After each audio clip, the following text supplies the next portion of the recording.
오늘은 시편 52편 1절부터 9절까지 말씀 먼저 제가 읽도록 하겠습니다. 시편 52편 1절부터 9절까지 말씀입니다.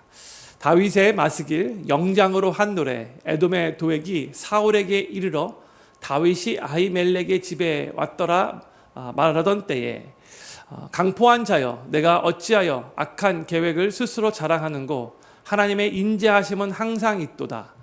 내 혀가 심한 악을 꾀하여 날카로운 삭도같이 간사를 행하는도다. 내가 선보다 악을 사랑하며 의를 말함보다 거짓을 사랑하는도다. 간사한 혀여 내가 잡아 먹는 모든 말을 좋아하는도다. 그런즉 하나님이 영영이 너를 멸하심이여 너를 취하여 내 장막에서 뽑아내며 생존하는 땅에서 내 뿌리를 빼시리로다. 의인이 보고 두려워하며 또 저를 비웃어 말하기를 이 사람은 하나님으로 자기 힘을 삼지 아니하고 오직 그 재물이 풍부함을 의지하며 제 악으로 스스로 든든케 하던 자라 하리로다. 오직 나는 하나님의 집에 있는 푸른 감람나무 같음이요 하나님의 인자하심을 영영이 의지하리로다. 주께서 이를 행하셨으므로 내가 영영이 주께 감사하고 주의 이름이 선함으로 주의 성도 앞에서 내가 주의 이름을 의지하리라. 아멘. 오늘 저희가 나누는 시편 52편의 표제는 좀 길어요. 다윗의 마스길 영장으로 한 노래. 에돔인 도액이 사울에게 이르러 다윗이 아히멜렉의 집에 왔더라 말하던 때에입니다. 제가 이분이 여러 번 말씀드렸듯이 마스길은 이제 교훈시로 생각하시면 된다고 했어요. 마스길 하면 교훈시다 이렇게 생각하시면 돼요. 그리고 다윗이 이 시편 52편을 기록하면서 이 시를 읽는 독자들에게 뭔가 주고 싶은 교훈이 있다는 것을 의미하는 거죠. 또 영장으로 한 노래는 이제 찬양대 지휘자의 인도하에 이스라엘 공동체가 회중으로 함께 찬양을 불렀다는 의미입니다. 그러니까 다윗이 개인적으로 지은 이 시를 노래로 만들어 회중이 함께 불렀다는 것은 이 시편이 나중에 이스라엘 공동체의 이 믿음의 공동체의 고백이 되었다는 그런 의미인 거죠. 그리고 이제 에돔인 도액이 사울에게 이르러 아히멜렉의 집에 왔다고 그에게 말하던 때에라고 길게 적혔는데 이것은 사무엘상 22장 6절부터 23절을 배경으로 하고 있습니다. 제가 잠시 오늘 이 본문 말씀 시편 52편의 배경을 말씀드릴게요. 사울왕이 다윗을 시기하고 막 질투하게 돼서 다윗을 막 정신이 나가서 막 죽이기까지도 막 하잖아요. 의도적으로 이제 막 죽이려고 했는데 다윗은 그것을 알고 그의 목숨을 부지하고자 이제 왕궁을 뛰쳐나와 도망자의 신세가 되었어요. 그러니까 다윗은 이미 이 사울 왕의 사위가 되었음에도 불구하고 이제 막 죽이려고 하는 거죠. 그래서 도망자의 신세가 되었는데 그런데 사울 왕은 이 다윗을 잡아서 죽이기 위해 3,000명이나 되는 군사들을 뽑아서 그렇게 데리고 다닐 정도로 완전히 다윗 죽이는데 혈안이 되어 있었어요. 그래서 다윗은 어쩔 수 없이 막 광야로 들로 산으로 심지어 저 이방인 블레셋 땅으로 그러다가 동굴로 계속 사울 왕의 추격을 피해 도망 다닐 수밖에 없었어요. 그리고 이제 다윗에게는 환난 당한 사람들, 빚진 사람들, 마음이 막 원통한 사람들 약 400명가량이 함께하고 있었어요. 하나님이 이들을 붙여주신 거죠. 혼자가 아니라 이제 공동체가 되었는데 사울 왕은 계속해서 다윗이 잡히지 않자 그와 함께하고 있었던 그 사울 왕의 신하들에게 막 화를 내면서 어찌하여 다윗이 어디에 있는지를 나에게 알려주는 사람들이 한 명도 없느냐 막 분노를 막 퍼붓기까지 했어요. 그때에 에돔 사람 도액이라는 사람이 때는 이때다 라고 생각하고 사울 왕에게 환심을 얻으려고 이런 말을 보고를 해요. 제가 전에 다윗이 이 높 지방에서 제사장 아히멜렉을 만나는 것을 보았습니다. 근데 이 아히멜렉 제사장이 그때 다윗에게 먹을 것도 주었고요. 또 골리앗의 칼도 이 다윗에게 주는 것을 보았습니다. 이렇게 의도적으로 이 제사장 아히멜렉을 다윗의 협조자로 그래서 사울 왕의 대적자로 그렇게 보고를 한 거죠. 아니 제사장이 다윗을 도와주는 게 뭐가 문제입니까? 근데 지금 딱 요 도액이라는 사람이 지금 사울 왕이 지금 다윗 때문에 너무나 분노하고 있구나. 요 때를 틈타서 이 사울 왕의 환심을 사기 위해서 이런 식으로 보고를 한 거예요. 그 말을 듣고 나서 사울 왕이 막 더 화가 났어요. 그래서 이 제사장 아히멜렉을 비롯하여 그 높 지방에 살고 있었던 제사장들을 모두 다 불러들었어요. 그리고 막 야단을 쳤습니다. 왜 당신은 다윗과 공모하여 나를 대적하려고 하십니까? 왜 다윗에게는 먹을 것을 주고 또 그가 해야 할 일을 하나님께 여쭈어 보면서 나를 죽이도록 매복하게 하였습니까? 막 소리쳤어. 그 사울왕의 말을 들은 아히멜렉 제사장이 사울왕에게 이렇게 답변을 합니다. 사무엘상 22장 14절과 15절 말씀이에요. 아히멜렉이 왕에게 대답하여 가로되 왕의 모든 신하 중에 다윗같이 충실한 자가 누구인지요? 그는 왕의 사위도 되고 왕의 모신도 되고 왕실에서 존귀한 자가 아니니이까 내가 그를 위하여 하나님께 물은 것은 오늘이 처음이니까 결단코 아니니이다. 원컨대 왕은 종과 종의 아비의 온 집에 아무것도 돌리지 마옵소서. 왕의 종은 이 모든 일에 대소간에 아는 것이 없나이다 했어요. 지금 아주 충성스러운 다윗이 좀 전까지만 해도 이스라엘의 군대 장관이었거든요. 이 충성스러운 다윗에게 제사장이 좀 도와준 게 그게 뭐가 문제가 됩니까? 근데 지금 이 도액이 이 제사장을 아주 이 사울왕에게 그렇게 소개하면서 나쁜 사람으로 지금 만들어버린 거죠. 근데 이 말을 들으니까 사울왕이 이성적으로 생각해야 되는데 더 화가 나는 거예요. 이 지금 제사장이 다윗 편을 들고 있는 것 같이 보이거든요. 그래가지고 막 정신적으로 지금 그렇더라도 사울왕이 막 그냥 왔다 갔다 하는데 이 말을 듣고 너무나 화가 나서 다 죽여버리라고 그렇게 사형언도를 내려요. 모든 제사장 한꺼번에 다 죽여버려요. 그런데 그 말을 들었던 사울왕의 신하들이 하나님의 제사장들을 죽이는 것을 참 할 수 없는 거예요. 하나님께서 기름 부어 세우신 제사장들을 죽이는 거는요, 곧 하나님을 향한 도전이기 때문에 하나님 앞에 큰 진노를 살까봐 두려워서 할 수가 없었어요. 당연한 거죠. 그런데 이제 사울은 이제 화가 나서 이 도액에게 그럼 너가 이 제사장 다 죽여버려! 그렇게 명을 내립니다. 그리고 사울왕의 이 명을 받은 이 도액은 서슴없이 그냥 달려들어서 그 제사장들을 죽였는데 그날에 무려 85명의 제사장들이 다 죽임을 당했어요. 85명이나. 끔찍한 일이죠. 그런데 이것만이 다가 아니에요. 제사장들이 살고 있었던 그 성읍까지 가서 그 성읍 사람들까지 다 죽였는데 그 성읍 사람들 안에는 남자, 여자, 어른들은 물론 어린아이들까지 있었고 심지어 젖먹이까지도 있었어요. 다 죽였대요. 그리고 소와 나귀, 양들까지도 모두 다 죽였어요. 그러니까 제사장들이 살고 있었던 성읍에 모든 가족들이 다 죽는 끔찍한 학살이 일어난 거예요. 그 정도로 잘못한 게 하나도 없는데도 불구하고 지금 아주 이 도액이라는 사람이 사울왕의 지금 분노를 딱 그걸 보고 있다가 이 사울왕의 그 분노를 보고 자기가 환심을 하기 위해서 지금 모든 것을 그렇게 다 일을 저지른 거죠. 근데 그때 이제 그 제사장 중에 유일하게 아까 요 말을 했던 이 아히멜렉의 아들 아비아달이 유일하게 살아남게 되고요. 그래서 다윗에게로 가서 이 모든 사실을 전했어요. 그때 바로 다윗은 자기 때문에 이 수많은 85명이나 되는 제사장들과 제사장들의 가족들이 다 학살당했다는 그 말을 듣고 가슴을 치면서 슬퍼합니다. 근데 다윗은 여전히 도망자의 신세잖아요. 그렇다고 해서 자기가 사울왕에 나갈 수 없는 거잖아요.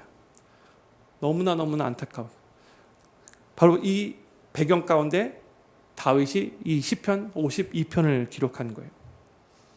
다윗이 그 당시에 느꼈을 만한 그런 감정을 한번 생각해 보시면 좋을 것 같아요. 얼마나 속상하고 얼마나 슬펐을까. 얼마나 또 알게 모르게 또 마음속에 죄책감도 있지 않았을까. 그런 그 느낌 가운데 한번 오늘 본 말씀을 이렇게 살펴보도록 하겠습니다. 1절 말씀. 강포한 자여 내가 어찌하여 악한 계획을 스스로 자랑하는고 하나님의 인자하심은 항상 있도다 했어요. 여기서 강포한 자여라고 선포하고 있는데 바로 도액을 가리키는 말이에요. 강포한 자. 근데요, 이 지금 강포한 자의 문자적인 뜻은 강한 자, 위대한 자라는 뜻이에요. 히브리어를 보면, 영어로 보면요, Oh mighty man이라고 그렇게 번역되었죠. 원래 이 표현은, 이 강포한 자, 이 Oh mighty man, 이 표현은 보통 긍정적인 의미로 많이 사용돼요. 그런데 오늘 본문 말씀에서는 지금 부정적인 의미로 사용되고 있죠. 지금 살짝 비꼬는 식으로 다윗이 이렇게 말하는 거예요. 우리도 악명 높은 사람들을 말할 때 비꼬면서 그 사람 정말 대단하지? 이렇게 반어법으로 말할 때가 있잖아요. 지금 그거와 비슷한 거예요. 도액은 사울왕의 신하들이 제사장들을 죽이는 일을 두려워하여 꺼리고 있을 때에도 서슴없이 제사장들을 죽였던 사람이에요. 그는 전혀 하나님을 경외하지 않았던 에돔 사람이에요.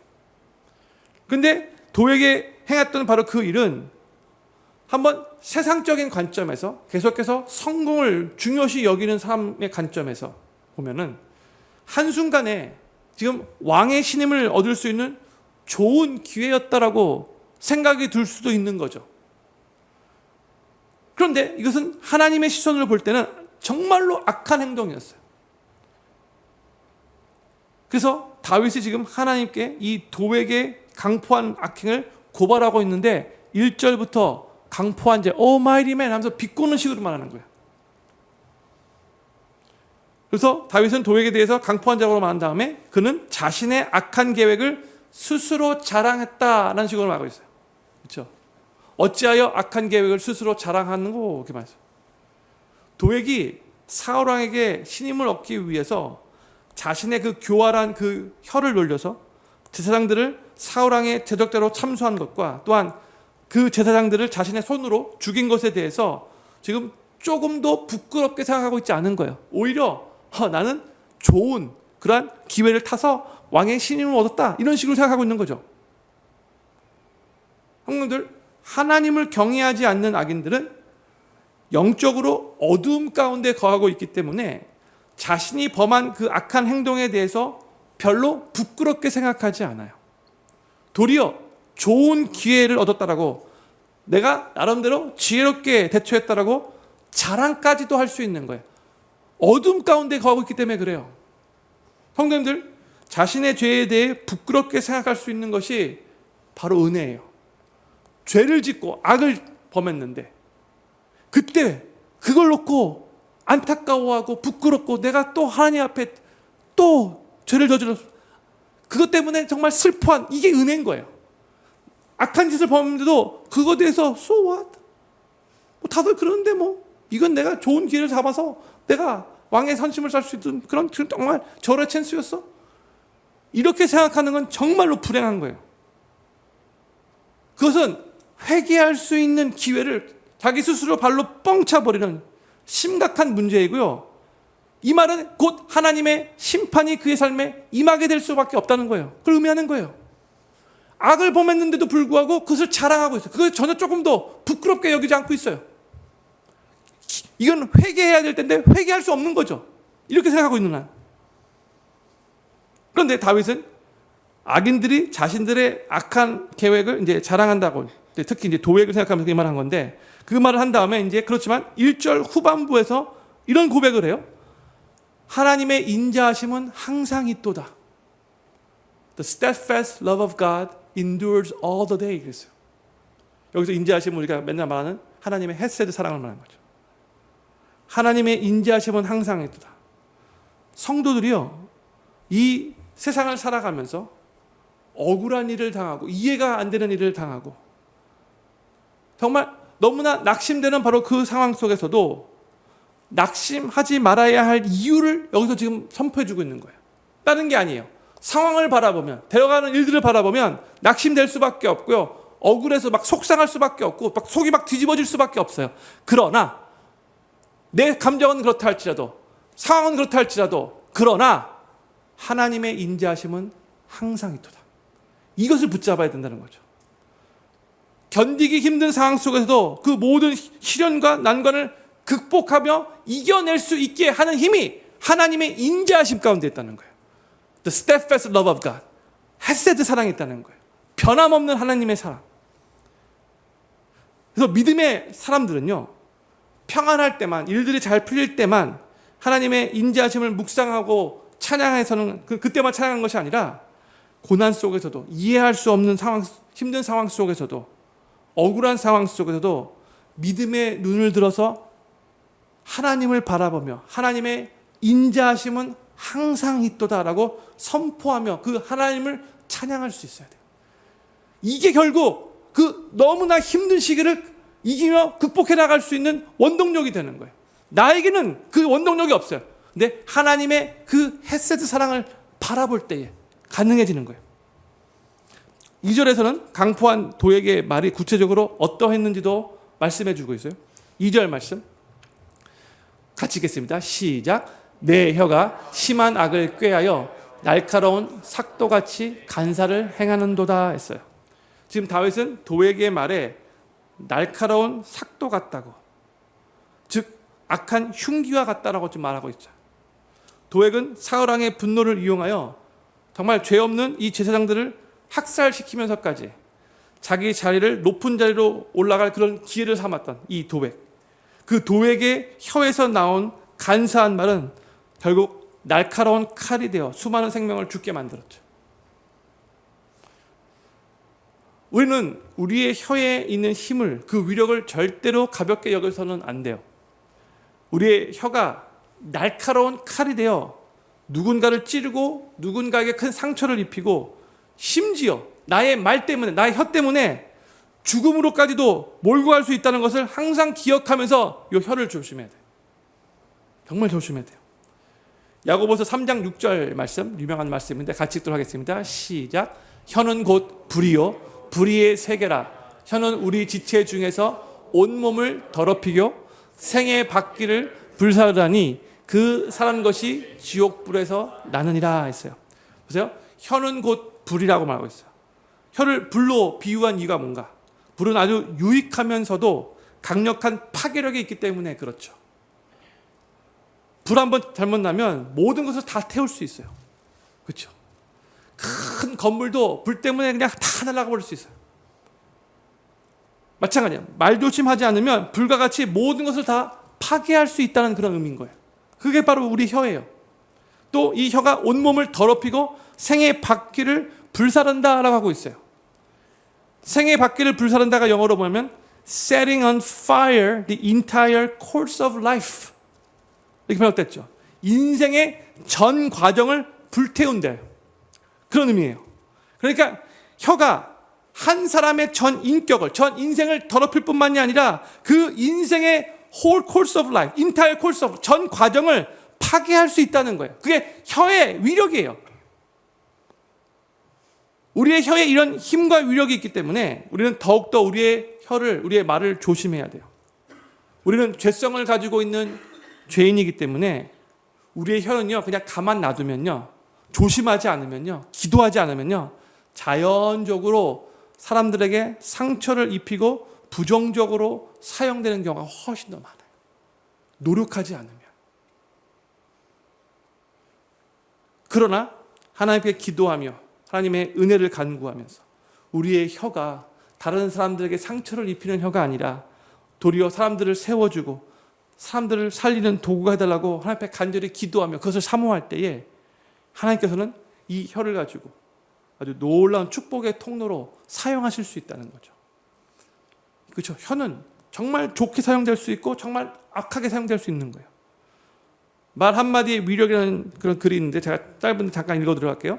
부주의한 말 한마디가 싸움의 불씨가 되고 잔인한 말 한마디가 삶을 파괴합니다. 쓰리쓴 말 한마디가 증오의 씨를 뿌리고 무례한 말 한마디가 사랑의 불을 끕니다. 그러나 은혜로운 말 한마디가 길을 평탄케 하고 즐거운 말 한마디가 하루를 빛나게 합니다. 때에 맞는 말 한마디가 긴장을 풀어주고 사랑의 말 한마디가 병을 낫게 하고 축복을 줍니다. 우리 크리스천들은요, 예수님을 믿는 우리 크리스천들은 크리스천, Christ-like 핏비율이잖아요. 크리스천. 그래서 그 예수님을 닮아서 말을 바르게 사용하는 삶을 살아야 돼요. 우리의 언어 생활도 제가 지난 주일 설교 말씀과 같이 예수님의 다스림을 받아야 돼요. 아주 은밀하게 말하는 것도 예수님의 다스림을 받아야 돼요. 이 혀를 통해서 예수 그리스도의 아름다움을 증거하고 나타내야 돼요. 그래서 이 혀를 통해서 우리 주위에 있는 사람들의 삶을 아름답게 변화시키는 축복의 통로가 돼야 돼요. 내 말을 통해서 힘을 얻고 위로를 받고 격려를 받고, 나는 저 사람과 말만 하면 왠지 모르게 힘이 나.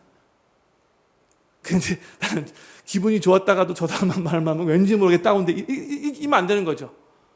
내가 저 사람하고 말할 때는 정말 긴장하고 조심해야 돼. 말 잘못하면 나 정말 완전 깨져. 이러면 안 되는 거죠. 정말 크리스찬으로서, 예수님 믿는 크리스찬으로서 서로에게 축복이 되고 은혜가 되고 힘이 되고 정말 서로를 세워주고, 그래서 함께 있는 것 자체, 말 한마디만 해도 따뜻함이 느껴지고, 이게 바로 크리스찬의 언어 생활이 되어야 한다는 거죠. 저는 필그림교회 모든 성도님들이 막 사람들에게 상처 주며 사람들을 죽이는 그런 혀가 아니라 예수님이 다스림을 받아 주위에 있는 사람들의 삶을 더욱더 아름답게 변화시키는 축복의 통로로서 우리 혀가 귀하게 사용되어지기를 우리 구주 예수님의 이름으로 간절히 축원합니다. 3절과 4절에서는 계속 이 혀의 문제에 대해서 다윗이 말을 해요. 3절과 4절 말씀 같이 읽겠습니다. 시작. 내가 선보다 악을 사랑하며 의를 말함보다 거짓을 사랑하는도다. 간사한 혀여, 내가 잡아먹는 모든 말을 좋아하는도다 했어요. 지금 3절 다시 보여요. 3절 여기서 you, 그렇죠? 여기서 너죠. 여기서 너는 1차적으로 지금 다윗이 도액을, 이 에돔 사람 도액을 생각하면서 이제 말을 하고 있는 거죠. 근데 여기서의 너는 악한 사람들을 그 대명사로 이렇게 해석할 수 있는 거죠. 근데 보세요. 도액이 선보다 악을 더 사랑했대요. 또 의로운 말보다 거짓말을 더 사랑한다라고 말하고 있죠. 또 4절 보여주세요. 4절. 이 도액의 혀를 향해서, 그렇죠? Oh, deceitful tongue 이렇게 말하고 있죠. 도액의 혀를 향해 너가 잡아먹는 모든 말을 좋아한다라고 말을 하고 있어요. 그러니까 말로써 사람들을 막 잡아먹는데 그걸 좋아한대요. 악인의 말이 날카로운 칼이 되어 누군가를 찌르고 막 죽여버리는 그 악한 일을 행하는 이유는요, 근본적으로 그렇게 말하는 것을 좋아하고 은근히 즐기고 있기 때문이라는 거예요. 지금 다윗이 이렇게 말하고 있는 거예요. 만약 그렇게 말하는 것이 내가 사람들에게 어떤 상처를 입혔어요. 근데 그렇게 상처를 입혔던 것이 만약에 그냥 나의 실수였다면 그 잘못을 인정하고 그다음에 정말 다시 내가 같은 실수 반복하지 않기 위해서 최선을 다하겠습니다 하고 정말 관계를 회복하면 나름대로 그 문제가 해결될 수 있는 거죠. 하나님 앞에 간절하게 기도하면서. 근데 다윗이 이 모든 지금 악행의 원인을 잘 살펴보니까 악인의 마음이 선보다 악을 더 사랑하기 때문에, 남을 해치는 말을 하는 사람들을 보면 그렇게 말하는 것을 은근히 좋아하기 때문에 계속해서 그 사람을 산다는 거예요. 근데 이게 너무나 맞는 거예요. 도액을 보면 그는 그 인생 자체가 악을 행하는 것을 선을 행한 것보다 더 사랑한 사람이에요. 사람들을 향하여 악한 말을 할 때에도 그것을 은근히 즐기는 사람이에요. 그러니까 그 일을 서슴지 않고 하는 거죠.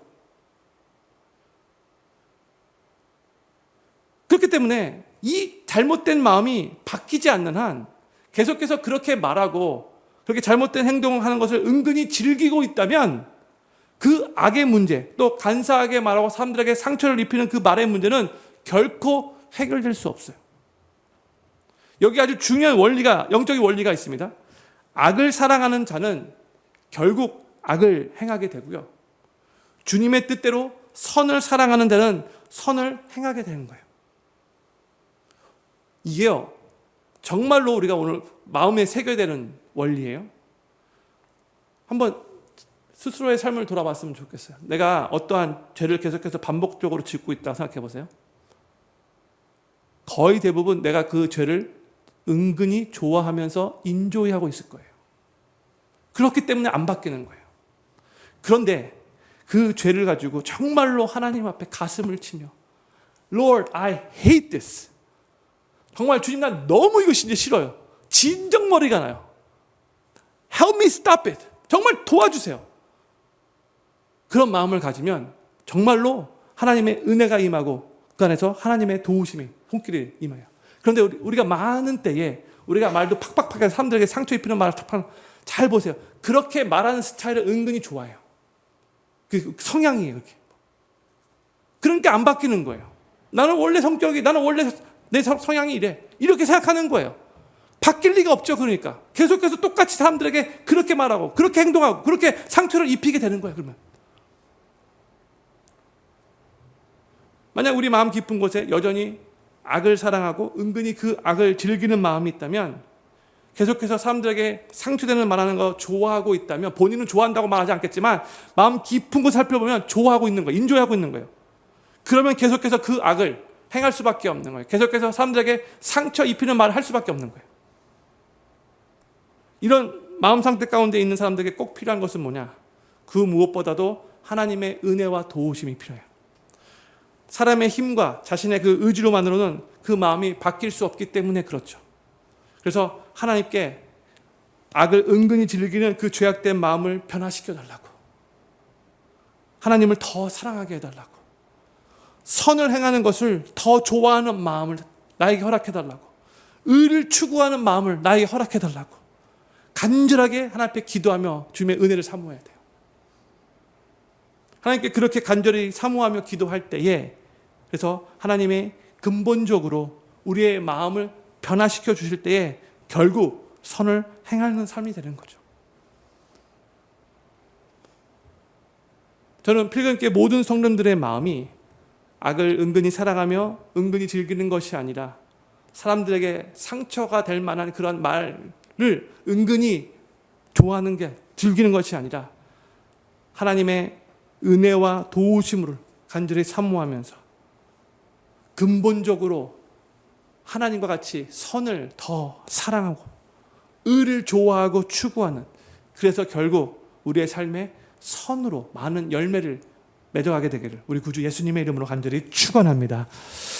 5절에서 다윗은 악을 사랑하며 악한 계획을 스스로 자랑하고 날카로운 칼과 같이 막 악을 행하는 자들을 향해 하나님의 심판을 이제 선언합니다.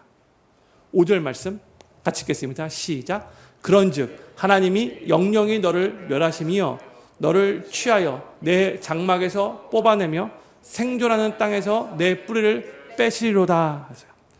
아까 1절에서 다윗은 하나님의 인자하심이 항상 있다라고 그렇게 믿음의 고백을 했잖아요.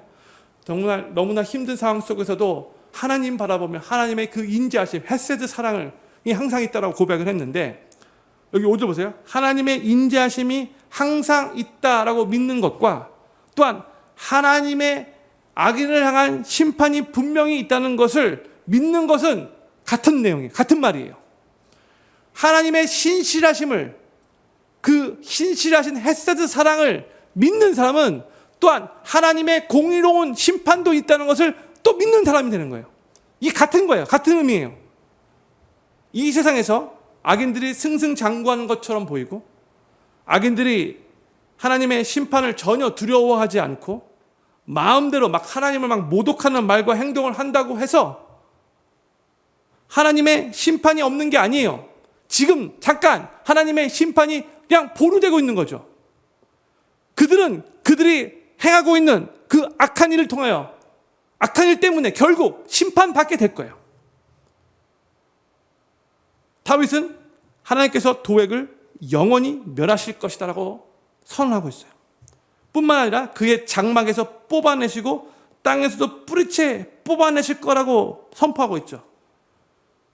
땅에 심긴 풀이 아무리 푸르게 보이고 생명력이 강하게 보여도 그것을 뿌리채 뽑아버리면, 그리고 뿌리채 뽑아버린 다음에 그냥 그 떼약볕에 놔두면요, 금방 시들어요. 금방. 뿌리가 뽑히는 바로 그 순간에는 여전히 생명이 있는 것 같이 보이고 여전히 푸르러 보이고 괜찮아 보이죠. 그냥 뽑힌 그 순간에는 방금 전에와 똑같은 모습이니까. 그러나 뿌리가 뽑히게 되면 그때부터는 급속하게 시들고 그냥 급속하게 말라 죽는 거예요. 도액은 왕의 신임을 사기 위해 아주 간사한 말과 왕의 분노를 돋구는 말을 해서 그 대가로 높은 자리에 앉게 되었을지 몰라도 그가 그 자리를 누렸던 기간은 이미 뿌리가 뽑힌 푸름을 유지하는 정도와 같아요. 하나님의 심판이 곧 임하는 거예요. 하나님이 기름 부어 세운 제사장들을 85명을 거침없이 죽였던 사람이에요. 어떻게 하나님 가만히 있으시겠어요? 그리고 3000년이 지금 지났는데 이 도액이라는 사람은 여전히 하나님을 대적한 포악한 사람만으로만 그냥 남아있어요. 성도님들, 악인들을 향한 하나님의 심판이 임하게 되면요, 악인들은 다시는 회복할 수 없도록 완전한 파멸을 맞이하게 돼요. 그 심판이, 하나님 심판이 임하게 되면, 그러므로 우리는 장차 있을 하나님의 그 공의로운 심판을 지금부터 믿음의 눈으로 바라보며 내가 내 스스로 악인들을 향하여 내가 심판하려 하고 복수하려고 하는 그 마음을 다 내려놓고 모든 것을 결국 공의롭게 심판하실 하나님께 다 맡기며, 하나님께서 결국 내가 가만히 있어도 다 알아서 정확하게 실수 없이 이 악인들을 심판하실 거라고 믿음으로 고백하며 우리는 계속해서 우리가 걸어가야 할 그 신앙의 길을 걸어가면 되는 거예요. 하나님께서 하나님의 방법으로 하나님의 때에 꼭 공의롭게 심판하실 거라는 걸 믿음으로 고백하시며 우리가 우리의 할 일을 하면 되는 거예요. 내가 내 손으로 어떻게 해보겠다라고 막 복수하겠다고 그만 우리의 할 일이 아니에요. 하나님께 맡겨야 돼요. 하나님이 하실 일이에요. 하나님은 도액과 같이 하나님을 경외하지 않는 포악한 사람들은 결국 풀을 뽑듯이 뽑으시며 심판하실 거예요. 그렇지만 믿음의 눈을 들어 이 악인을 향한 하나님의 심판을 바라보는 이 믿음의 사람들은요, 이 의인들은요, 어떠한 삶을 살게 되는가? 6절이 이렇게 알려줘요. 6절 말씀. 의인이 보고 두려워하며 또 저를 비웃어 말하기를 했죠. 의인이 보고 두려워한다는 이 말은 여기서 뭘 보고 뭘 두려워하는가? 바로 심판주 되시는 하나님을 보고 하나님을 두려워한다는 거예요. 영어로 보면 fear 이렇게 되었죠. 경외한다는 뜻이에요. 하나님을 경외하는 의인들은 오직 하나님만 두려워할 뿐 그 어떤 것도 그 누구도 두려워하지 않게 돼요. 두려워할 필요가 없는 거죠. 하나님만 경외하는 사람은 다른 거 두려워하지 않아요. 그래서 이 세상에 온갖 힘과 권세를 가지고 있는 악인들이라 할지라도 그 악인들이 지금 나의 생명을 위협하는 존재라 할지라도 내가 하나님을 경외하고 있는 한, 내 하나님을 두려워하고 있는 한 다른 것들 두려워할 필요 없는 거예요. 보세요. 의인이 하나님을 보고 하나님을 경외하면서 또 저를 비웃어 말하기. 여기서 저는 악인들이에요. 악인들은 이제 비웃어 이렇게 말한대요. 의인들이 악인들을 비웃어. 7절 말씀 같이 읽겠습니다. 시작. 이 사람은 하나님으로 자기 힘을 삼지 아니하고 오직 그 재물이 풍부함을 의지하며 제 악으로 스스로 든든케 하던 자라 하리로다 했어요. 악인의 특징은 뭐예요? 바로 하나님을 자기 힘으로 삼지 않는다는 거죠. 악인들은 하나님을 자신의 요새로, 자신의 피난처로 삼지 않아요. 그들은 자신의 힘을 의지하고 자기가 모아놓은 돈과 재물을 의지하고 거기서 기쁨을 얻고 거기서 만족을 누리는 자들이 악인들의 특징이에요. 이게 악인들의 특징인데 이미 예수님을 삶의 구세주로 영접하고 하나님의 자녀가 된 우리들은 과연 이렇게 오직 하나님만을 의지하며 살아가고 있는가? 혹시 이 악인들의 특징과 같이 우리 하나님의 백성들이라 말하면서도 여전히 우리도 자신의 힘을 의지하고 자신의 돈과 재물을 의지하며 살고 있지는 않은가? 스스로 진실되게 우리 삶을 돌아봐야 돼요. 악인의 특징대로 살면 안 되는 거죠. 그렇죠? 만약 우리의 삶이 이 세상의 악인들과 똑같이 자기 힘을 의지하고 이 땅의 재물과 풍부함을 의지하는 그런 모습이 있다면 우리는 즉시 그 모습을 놓고 하나님 앞에 회개하고 돌이켜야 돼요. 하나님만을 의지하게 해달라고. 하나님만을 내 삶의 소망으로 삼게 해달라고. 이 고백으로 매일매일 살아야 하는 거죠. 만약 우리가 돈과 재물을 의지하지 않고 세상이 말하는 성공하는 이 인생을 위한 여러 가지 방법들을 사용하지 않는다면, 하나님만 의지한다면 세상 사람들은 우리를 보고 정말 어리석다라고 그렇게 비판할 거예요. 비웃을 거예요. 야, 너희들 믿는 하나님 열심히 믿어봤자 봐라야. 이런 식으로 비웃을 거예요. 도액은 자신이 잔머리를 굴려서 왕의 신임을 얻고 출세하고 있을 때에 하나님을 경외하며 하나님의 뜻대로 살려고 손해를 보면서도 의롭게 살려고 노력했던 하나님의 사람들을 보면서 어리석다라고 말하면서 비웃었을 거예요. 야, 나는 니들이 믿고 섬기는 그 하나님의 제사장들 85명 죽었대. 나 오히려 이렇게 나는 잘 나가고 있는데? 이렇게 교만한 생각했겠죠? 그런데 우리 하나님은 어떤 분이신가? 그것을 이제 곧 뒤집으시는 하나님이시죠. 그냥 그대로 놔두시지 않은 분이세요. 하나님의 심판이 임하게 되면 악인들의 그 비웃음은 곧 통곡이 될 거고요. 하나님의 뜻대로 올바르게 살려고 했던 하나님의 사람들은 영원한 영광을 얻게 될 거죠. 그리고 의로운 길을 걸어왔던 사람들, 의인들은 악행을 일삼았던 사람들의 종말을 보고 이제 우리가 반대로 저들을 비웃게 될 거예요. 심판에 날 때. 너희들 우리 비웃었지? 거 봐라. 너희들의 종말이 그렇다. 나중에 가보면 다 알아요. 저를 한번 따라해 주시면 감사하겠습니다. 나중에 가보면 다 압니다. 네, 나중에 가보면 다 알아요. 나중에 가보면 다 알아요. 다 알아요. 확실하게 이거 믿으셔야 돼요. 나중에 하나님의 심판의 날에 결국 다 알게 돼요. 내가 믿고 섬겼던 하나님의 방법대로 모든 일들이 그대로 다 이루어진다는 거 정확하게 알게 될 거예요. 오직 하나님을 사랑하며 하나님의 뜻대로 선을 사랑하고 의를 추구하는 삶, 세상과는 구별된 삶, 거룩한 삶을 추구하며 사는 그 의로운 자들만이 마지막 날 하나님의 심판대 앞에서 악한 자들은 정말 통곡하며 올 때에 우리는 승리의 기쁨을 누리게 될 거죠. 그 축제의 날이 될 거죠. 8절에서는 의인의 삶에 대해서 이렇게 노래를 해요.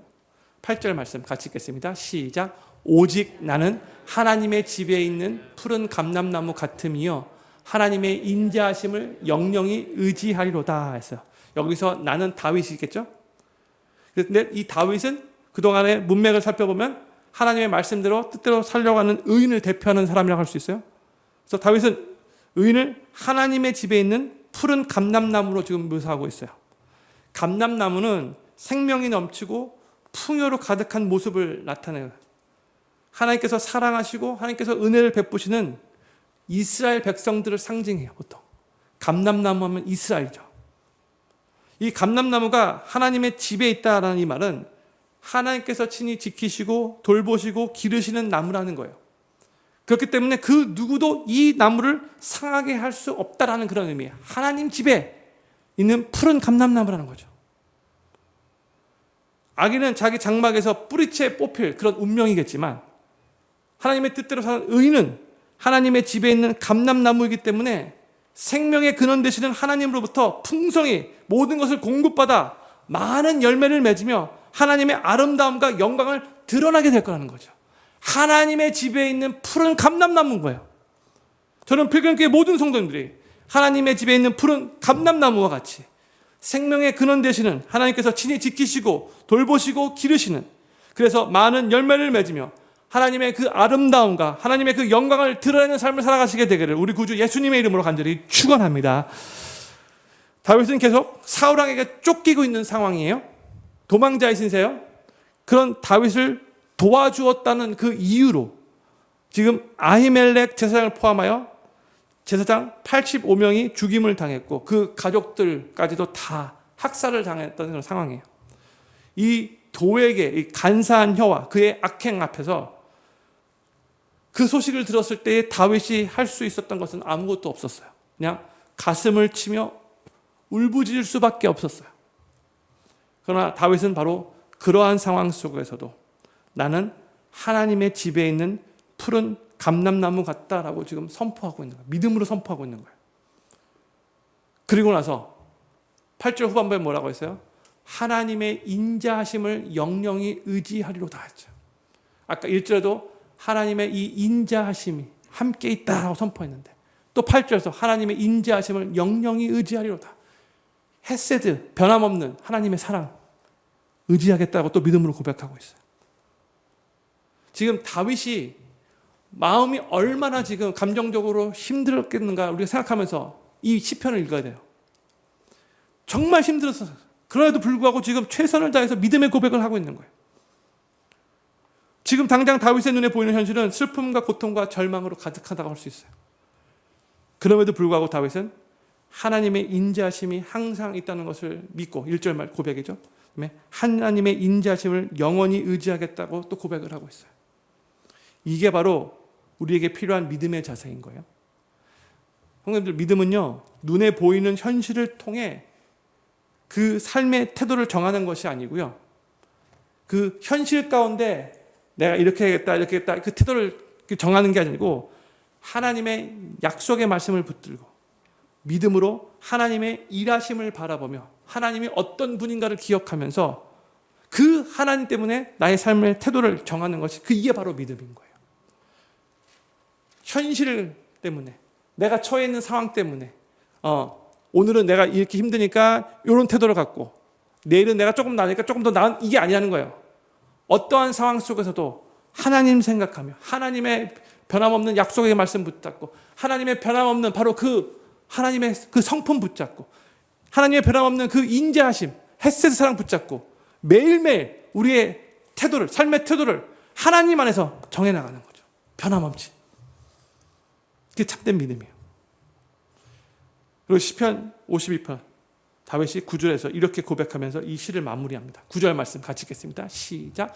주께서 이를 행하셨으므로 내가 영영히 주께 감사하고 주의 이름이 선함으로 주의 성도 앞에서 내가 주의 이름을 의지하리이다 했어요. 보세요. 지금 다윗이 주께서 이를 행하셨다라고 과거형으로 고백하고 있어요. 그렇죠? 근데 지금 다윗이 7절과 8절에서 믿음으로 고백한 거는 앞으로 미래에 일어날 일들이었어요. 하나님께서 이 도액을 심판하실 거라고. 그리고 자기는 하나님께서 어떻게 보면은 하나님에 있는 푸른 감람나무 같다라고 그렇게 말하고 있면서 자기가 하나님의 인자하심을 영영히 의지할 거라고 그렇게 8절에서 고백한 거잖아요. 그렇죠? 근데 지금 다윗이 모든 것 지금 과거형으로 지금 고백을 하고 있는 거예요. 주께서 이를 행하셨다. 엄밀히 말해서 아직 행하신 게 아닌데 행하셨다라고 고백하고 있어요. 그러니까 이 고백은 사실 믿음으로 장차 하나님께서 악인들을 심판하실 거라는 것을 계속해서 하나님께서 자신을 보호하시고 계속해서 지키실 것을 지금 그냥 마치 하나님께서 그렇게 마치 다 행하신 것 같이 그렇게 과거형으로 고백한 거예요. 확실한 믿음인 거죠. 그러면서 내가 그러면서 영원히 하나님께 감사할 것이고 I will thank you forever. 이거는 믿음의 의지인 거죠. I will thank you for no matter what. I will thank you. 하나님 내가 항상 감사할 겁니다. 영원히. 그다음에 주의 이름을 의지할 겁니다. I will wait for your name. 다 믿음은 또 미래형으로 고백하고 있어요. 어떠한 힘든 상황이 나에게 찾아온다 할지라도 I will thank you forever. I will wait for your name. 믿음의 고백인 거죠. 하나님께서 우리에게도 이와 같은 믿음을 허락해 주시기를 간절히 소망합니다. 힘들어도 I will thank you forever. I will wait for your name. 저는 필경교회 모든 성도님들이 혹시 참담하고 고통스럽고 억울한 상황을 만나게 되신다면 그런 일을 만나지 않기를 바라지만 우리가 살고 있는 이 세상이 너무나 죄악에 관영한 세상이기 때문에 그런 일들을 혹시 만나게 되면 다윗과 같이 하나님의 공의로운 심판을 믿음으로 바라보며 거기에서 위로와 소망을 얻으시기를 바라고 주님만을 의지하시고 영원히 주님께 감사하리라 하고 고백하시며 선하신 주님을 사랑하며 그 하나님의 그 인자하심 그 헤세드 사랑을 계속해서 의지하시면서 그 하나님을 온전히 찬양하는 믿음의 삶을 살아가시게 되기를 우리 구주 예수님의 이름으로 간절히 축원합니다. 오늘 기도 제목 같이 6가지 읽고 우리 기도하는 시간 갖도록 하겠습니다. 첫 번째 기도 제목입니다. 내가 지은 죄에 대해서는 부끄럽게 생각하게 하소서. 두 번째, 사람들에게 상처 주며 사람들을 죽이는 혀가 아니라 주님의 다스림을 받는 혀가 되어 주위에 있는 사람들의 삶을 더욱더 아름답게 변화시키는 축복의 통로가 되게 하소서. 세 번째, 우리의 마음이 악을 사랑하며 은근히 즐기는 것이 아니라 하나님의 은혜와 도우심을 받아 근본적으로 선을 더 사랑하고 의를 더 좋아하고 추구하면서 선한 삶을 살아가게 하소서. 네 번째, 장차 있을 하나님의 공의로운 심판을 믿음의 눈으로 바라보며 내 스스로 직접 악인들을 심판하고 복수라는 그 마음을 내려놓고 모든 것을 공의로우신 하나님께 맡기게 하소서. 다섯 번째, 하나님의 집에 있는 푸른 감람나무 같이 생명의 근원 되신 하나님께서 친히 지키시고 돌보시고 기르시는, 그래서 많은 열매를 맺으며 하나님의 아름다움과 영광을 드러내는 삶을 살게 하소서. 여섯 번째, 신실하신 하나님의 약속의 말씀을 굳게 붙잡고 힘들고 어려운 상황 속에서도 끝까지 하나님을 찬양하고 하나님께 감사하며 온전히 하나님을 의지하는 삶을 살아가게 하소서. 오늘 다윗이 들었던 그 소식이 얼마나 다윗에게 마음이 아팠을까. 그러나 그 속에서도 하나님의 공의를 붙잡고 하나님의 또 그 인자하심을 붙잡고 계속해서 믿음의 고백을 선포하는 이 다윗을 생각하면서 하나님, 나도 바로 그러한 믿음의 사람 되기를 소망합니다 하는 마음으로 오늘 말씀 생각하면서 도액과 같은 삶 살지 않게 하시고 다윗과 같은 믿음의 삶 살 수 있도록 도와주십시오 하는 마음으로 같이 한번 먼저 기도하기를 원합니다. 기도하겠습니다.